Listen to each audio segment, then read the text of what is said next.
Assalamualaikum warahmatullahi wabarakatuh. Saya Sri Wulandari, manajemen 18 Di sini saya akan membahas studi kelayakan bisnis tentang aspek sumber daya manusia. Bagaimana penjelasannya? Yuk kita simak videonya. Aspek sumber daya manusia memiliki 6 tahapan, yaitu yang pertama, perencanaan sumber daya manusia, yang kedua, analisis jabatan, yang ketiga, pengadaan rekrutmen, seleksi, dan orientasi, dan yang keempat, yaitu kompensasi, yang kelima, pengadaan pelatihan dan pengembangan, dan yang terakhir, yaitu pemeliharaan dan pemutusan hubungan kerja. Perencanaan sumber daya manusia yaitu suatu kegiatan yang dilakukan secara sistematis untuk meramalkan atau memperkirakan kebutuhan sumber daya manusia dalam suatu bisnis ataupun perusahaan. Analisis jabatan. Apa sih analisis itu? Analisis yaitu berasal dari kata analisis yang artinya mengurai. Sedangkan jabatan, apa sih artinya? Jabatan yaitu bermakna tentang jabatan struktural maupun jabatan non-struktural. Jika digabungkan menjadi analisis jabatan, apa sih analisis jabatan itu? Analisis jabatan itu yaitu suatu kegiatan pengumpulan, penilaian, dan penyusunan berbagai informasi secara sistematis yang berkaitan dengan jabatan. Selanjutnya saya akan membahas tentang pengadaan rekrutmen sumber daya manusia, seleksi, dan orientasi. Pengadaan rekrutmen sumber daya manusia yaitu kegiatan pencari tenaga kerja baru sebanyak-banyaknya. Maksudnya bagaimana? Bagaimana sih caranya kita mencari calon karyawan baru yang sesuai dengan kriteria atau kualifikasi dari perusahaan kita tersebut.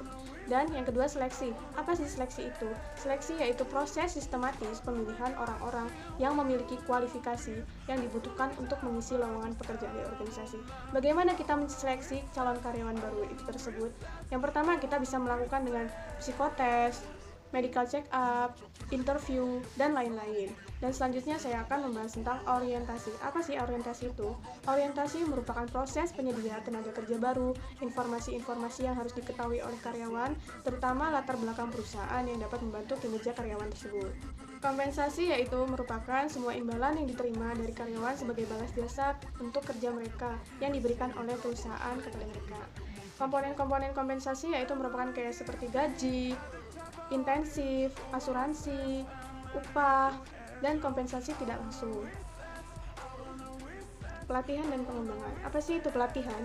Pelatihan yaitu proses sistematis pengubahan perilaku para karyawan untuk meningkatkan keterampilan, keahlian, dan pengetahuan perilaku yang spesifik berkaitan dengan pekerjaan yang akan dilaksanakan. Maksud dari pelatihan itu bagaimana kita meningkatkan skill para karyawan kita dengan kita mengadakan skill training, retraining, post-functional training, team training, dan kreativitas tim. Dan selanjutnya yaitu pengembangan. Apa sih pengembangan itu? Pengembangan merupakan suatu usaha yang dilakukan oleh organisasi untuk meningkatkan kemampuan teknis, teoritis, konseptual, dan moral sumber daya manusia dalam organisasi. Dan selanjutnya saya akan membahas tentang pemeliharaan dan pemutusan hubungan kerja. Apa sih pemeliharaan dan pemutusan hubungan kerja itu? Pemeliharaan yaitu pihak manajemen harus terus berupaya memelihara karyawannya dengan berbagai upaya nyata agar mereka tetap betah dan merasa dihargai di perusahaan tersebut.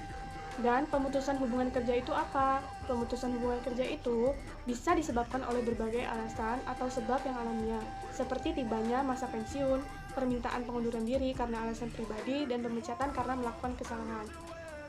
Biasanya pemutusan hubungan kerja itu bisa dilakukan oleh para karyawannya maupun para pemilik perusahaan.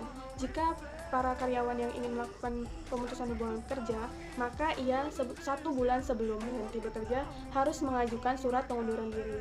Namun jika dilihat dari sisi pemilik, biasanya disebut PHK atau pemutusan hubungan kerja. Karena apa diadakan PHK? Biasanya dia telah melakukan kesalahan atau sudah melanggar aturan. Cukup sekian materi yang saya sampaikan. Terima kasih. Wassalamualaikum warahmatullahi wabarakatuh.